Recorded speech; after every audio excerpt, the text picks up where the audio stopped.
You know how schools always seem to have that one kid? The one who sits in the back of every classroom, keeps her head down, avoids eye contact, and tries her best to vanish into the background?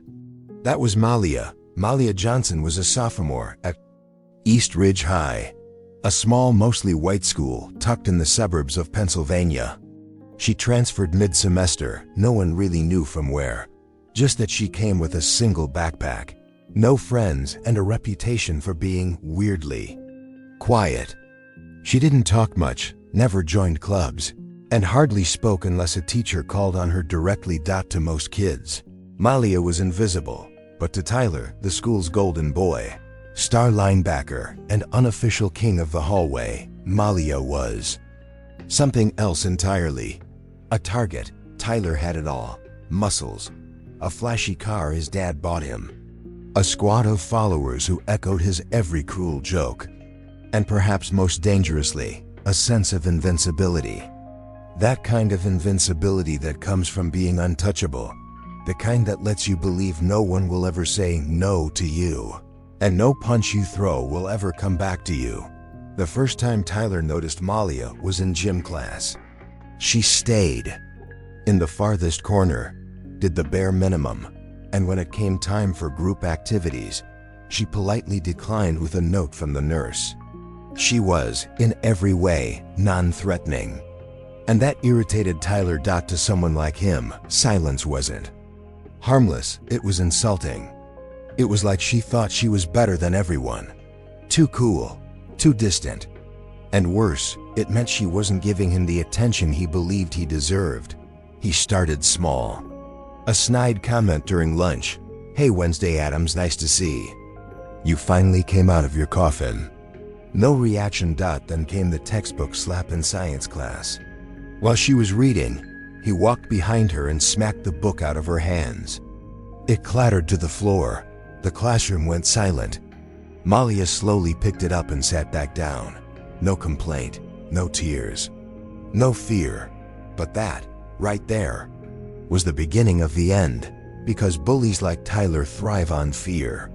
Without it, they push harder. And that's exactly what he did. What Tyler didn't know, what none of them knew, was that Malia wasn't just quiet, she was dangerous. Asterisk. It wasn't that Malia couldn't speak. She just chose not to. Behind her silence was a voice trained in restraint, one forged by years of learning how to disappear. You see, Malia didn't come from a quiet life. Quite the opposite. Her mother, Patrice, had raised her alone after Malia's father was killed in an armed robbery in Detroit. From an early age, Malia had seen things that most grown men couldn't. Stomach, the violence, the chaos, the screams. She'd seen her cousin die in a drive-by when she was just 9. So no, Malia wasn't weak. She wasn't afraid. She was watching. She was surviving. In her old neighborhood. The girls who survived weren't the ones who fought every battle. They were the ones who waited for the right moment. And Malia, she was a master of waiting. Every day at East Ridge, Tyler ramped it up. His remarks became more aggressive. His accidental shoulder bumps in the hallway a little harder. He once tripped her in front of the whole class as she carried a stack of books. The books crashed to the floor, and Malia did too. The class erupted in laughter, except for Mr. Connors, the history teacher, who flinched but said nothing. That silence, that complicit silence, it wasn't new to her. She knew it too well. Malia didn't cry. She didn't even look back at Tyler. She just picked up her book slowly and walked away. But that day, something shifted in her eyes. Even Tyler noticed. "Yo, you see her face?"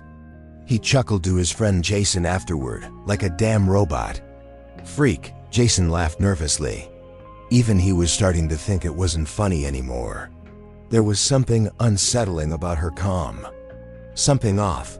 What no one knew was that Malia had been training in Brazilian Jiu-Jitsu since she was 10. It started as a way for her mom to keep her safe, but soon became a discipline she poured herself into. A place to channel everything she couldn't say. She didn't post about it. She didn't flaunt it. It was hers alone. And Tyler? He had no idea he was taunting a sleeping lion. The final straw came on a rainy Tuesday afternoon. Malia was walking down the hallway after school, earphones in, hoodie up, minding her business, when Tyler cornered her near the locker bays. The halls were mostly empty, the teachers still in their rooms, and the security cameras conveniently blind in that section. "What's up, ghost girl?" Tyler said, stepping in front of her. His tone was playful, but cold. She paused, slipped out one earbud. Didn't speak. He looked around, no teachers. "You know," he said, stepping closer, "you could at least say thank you. All this attention I've been giving you?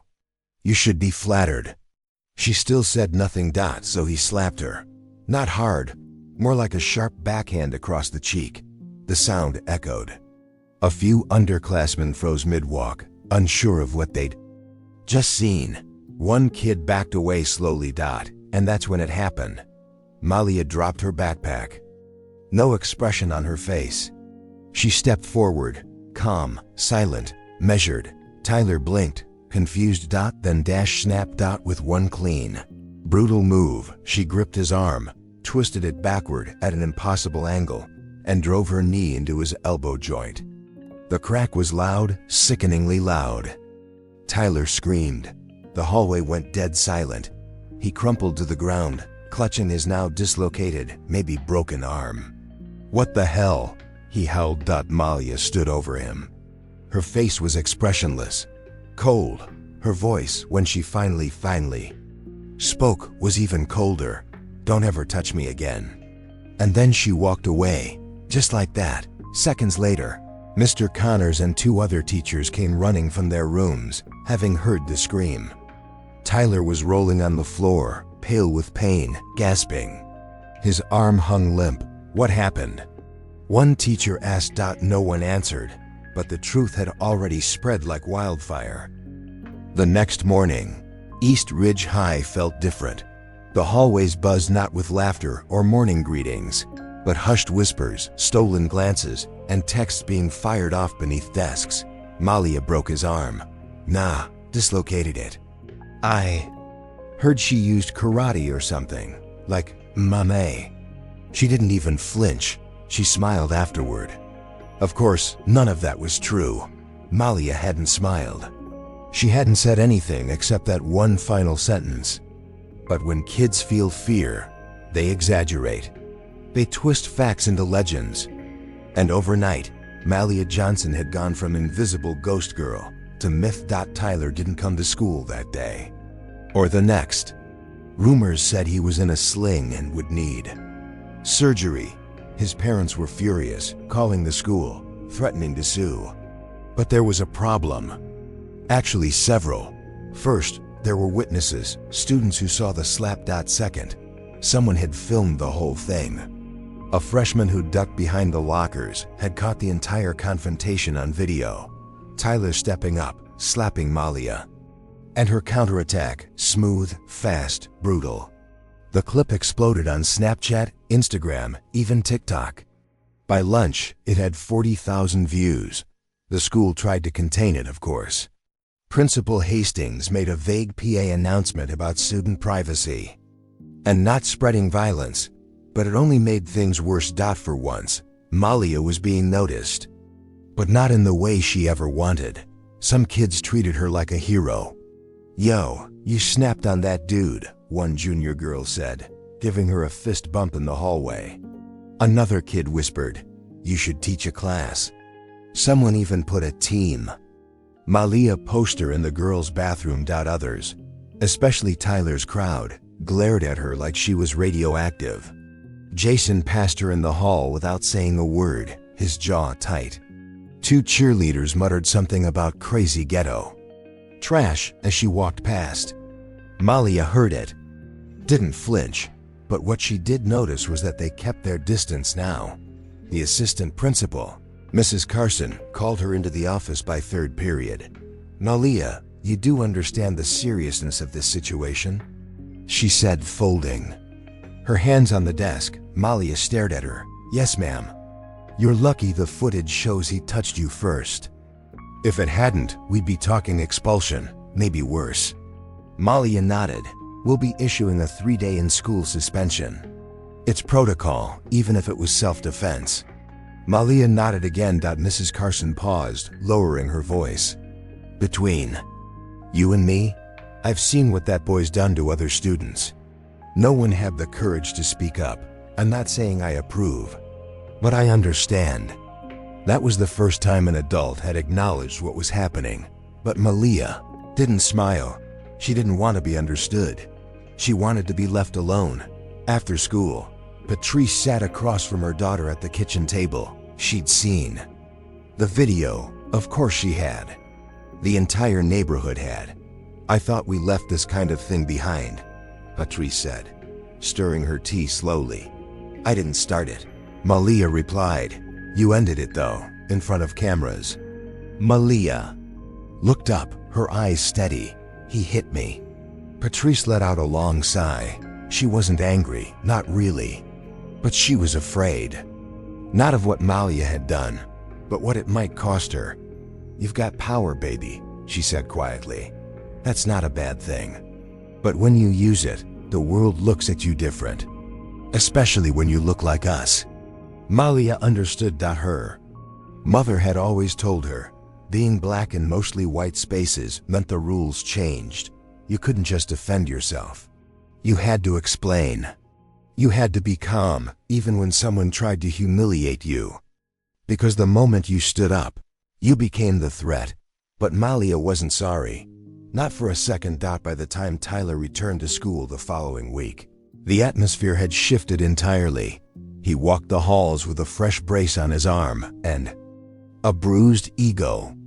And he wasn't met with the usual high fives or cheers. Some kids nodded in sympathy. Others avoided him altogether. A few openly sneered. The ones who'd always been bullied, the quiet kids, the small kids, the weird ones had watched that video on repeat. And they weren't on his side anymore. Malia passed him once in the hallway. Tyler froze. She didn't even look at him. And that crushed him more than the arm ever did. She'd taken his power, not by screaming, not by fighting every day, but by waiting. And then striking when it truly counted. 2 weeks after the incident, East Ridge High decided to hold a unity assembly. The principal called it a chance to heal as a school community, though everyone knew what it really was: damage control. The media hadn't picked up the video yet, but district officials were getting nervous. Parents were calling. Emails were flying. Lawsuits were quietly being discussed behind closed doors. The auditorium was packed. Rows of students sat slouched in their seats, chewing gum, scrolling through their phones, whispering about what might happen. Teachers stood at the walls, arms crossed, some of them exchanging worried looks. At center stage, Principal Hastings cleared his throat and tapped the mic. I want to begin by saying that our school does not condone violence in any form. He began, eyes scanning the crowd. And we take every report of bullying seriously. There were scoffs, some sarcastic clapping. Everyone knew that was a lie, but, he continued, we also want to acknowledge the courage it takes to speak up, to stand up for yourself, and to seek help when things go too far. Malia sat in the third row, her hoodie up, arms folded. She hadn't wanted to come, but in-school suspension meant mandatory participation. Patrice had warned her, watch your back. This school's not ready for you to be the hero of your own story. Then Principal Hastings did something no one expected. He gestured toward a mic stand on the floor in front of the stage. We've asked a few students to come forward and speak about their experiences. No names, no blame, just truth. Silence. Then a girl from the senior class stood up, long red hair, nervous hands. I was shoved into a locker once, she said quietly. Freshman year. I told a teacher, but they said I probably misunderstood. A boy from the band section followed. Tyler used to throw pencils at me every day in English class. When I told the substitute, he laughed. More voices, more pain. The floodgates had opened. By the sixth story, the crowd wasn't snickering anymore. Even the teachers looked uncomfortable, especially the ones who had looked away when it mattered. Finally, someone stood up and said, "Malia, can we hear from you?" She didn't move. Another voice, "Come on, just say something." Whispers turned to murmurs. All eyes turned toward her. Even Tyler, sitting near the back in his sling, leaned forward slightly. Malia stood up. Not because she wanted to, but because she was tired. Tired of being misunderstood. Tired of hiding. Tired of the silence. She walked slowly to the mic. Her steps steady. The crowd stilled. She looked out across the auditorium, then down at her feet. "I didn't come here to fight anybody," she said, voice low but clear. "I came here to finish school, that's it. I didn't ask to be noticed. I didn't ask to be picked on. And I sure didn't ask to be slapped." The room was silent, but I defended myself, she continued, because I have a right to, and because I knew no one else would. Some heads dropped. Some looked away. My mom told me that the world will always try to make girls like me quiet. "Especially if I look like this," she said, motioning to her skin. "Especially if I don't smile on command, or make people comfortable." She paused. "But I'm not here to make you comfortable. I'm here to survive." And that day, survival meant fighting back. A teacher in the back dabbed her eyes. One of the cheerleaders who'd once mocked her looked genuinely ashamed. Malia's voice grew firmer. "If you've ever felt invisible, I see you. If you've ever been hurt, I hear you. And if someone tells you to just take it and stay quiet, don't." With that, she stepped back, turned around, and walked away from the mic. The room erupted, not in applause, but in something louder. Respect. That afternoon, a copy of her speech hit social media. The video from the assembly, shaky, vertical, filmed from a sophomore's phone, was uploaded to TikTok and went viral in hours. It was stitched, quoted, reposted. #ISEEU hashtag justice for Malia. Hashtag not your target. By nightfall, the school's reputation had made national news. Local outlets ran the story. A segment aired on evening television. High school girl breaks silence and her bully's arm.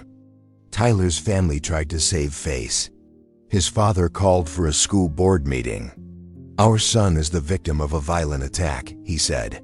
"No amount of bullying excuses what she did." But even the board members didn't seem to buy it anymore.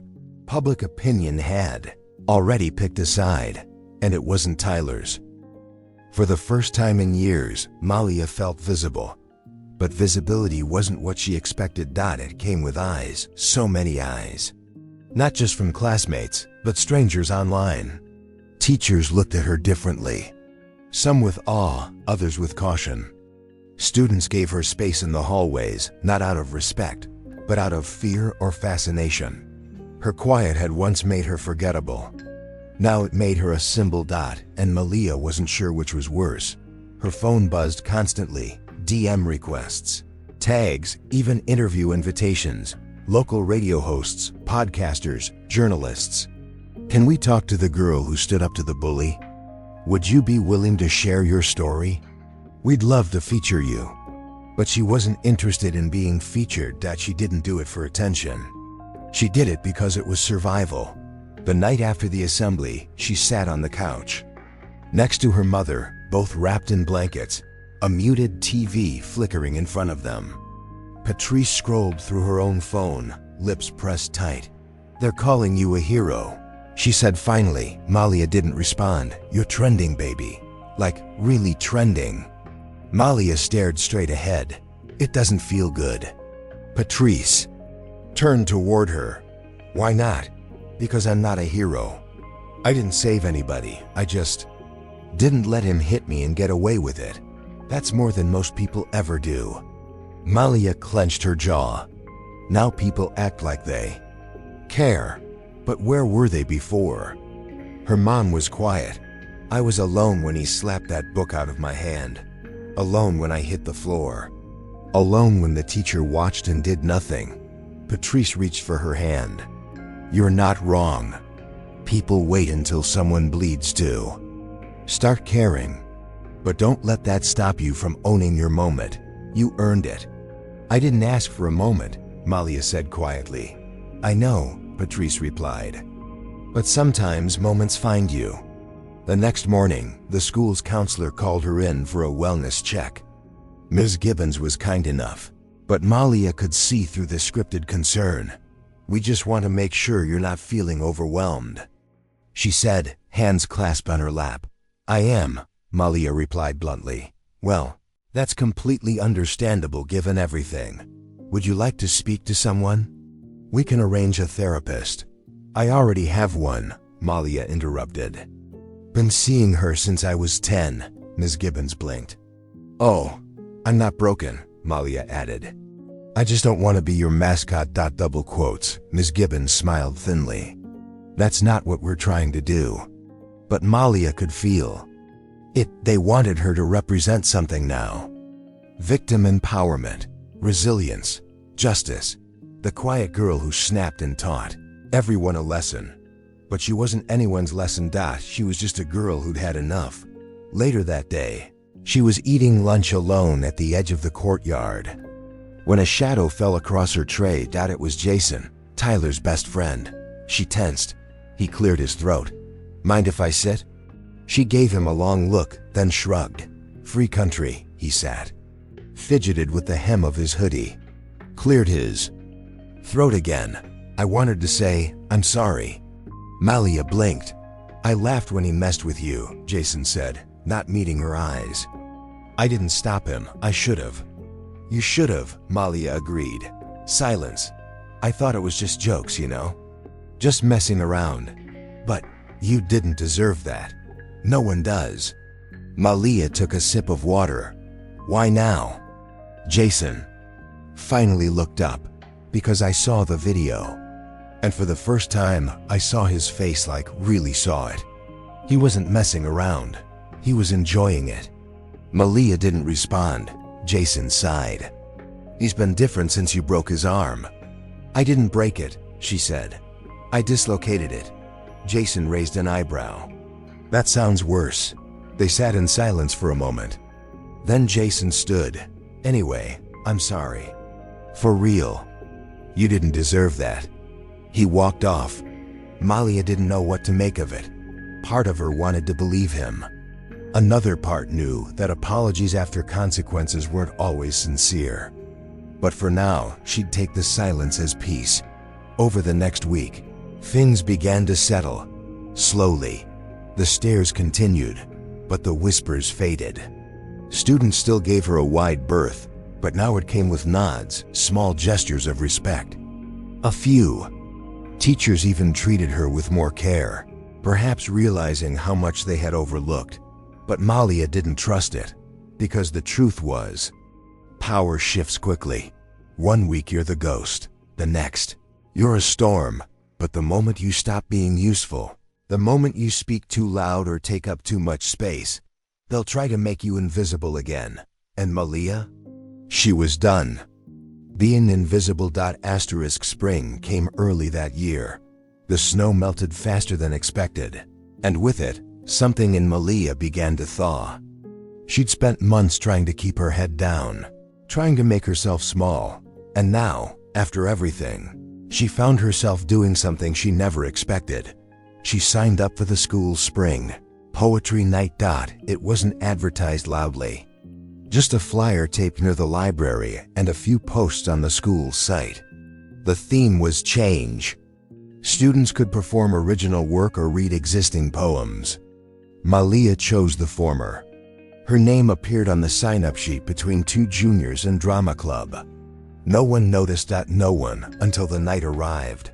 The school's theater was dimly lit, modestly packed. Teachers, parents, a handful of students. Patrice sat near the middle row, hands folded tightly, silently praying her daughter wouldn't bolt at the last second. But Malia didn't run. She stood backstage, paper in hand, heart beating hard against her ribs. For a moment, she felt that old ache, the urge to vanish, to stay quiet. But then she remembered Tyler's face. Not the one when he was screaming in pain, but the one before, smirking, dismissing her, thinking she'd never do anything.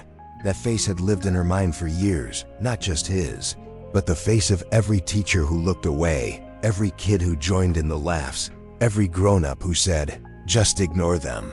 They'll stop eventually." She stepped onto the stage. The spotlight caught the edge of her cheek. A soft murmur went through the crowd, people recognizing her.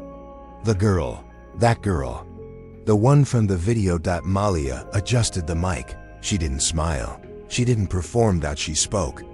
"You called me quiet." Said it like an insult, like stillness was weakness, like silence was something to fear. "You said nothing when they shoved me, when they tripped me, when I hit the floor and my books hit harder. You said nothing. So I learned to say nothing too. But silence isn't surrender, and quiet doesn't mean I don't see. I saw everything. And when the time came, I spoke with my body, with the same hands you ignored, with the same shoulders you shoved. Now you call me strong, now you say brave. But where were your words when I needed them most? Don't call me a hero. Call me what I've always been, a girl who refused to break quietly." She stepped back. The silence in the room was different this time. Not uncomfortable, not dismissive. It was reverent.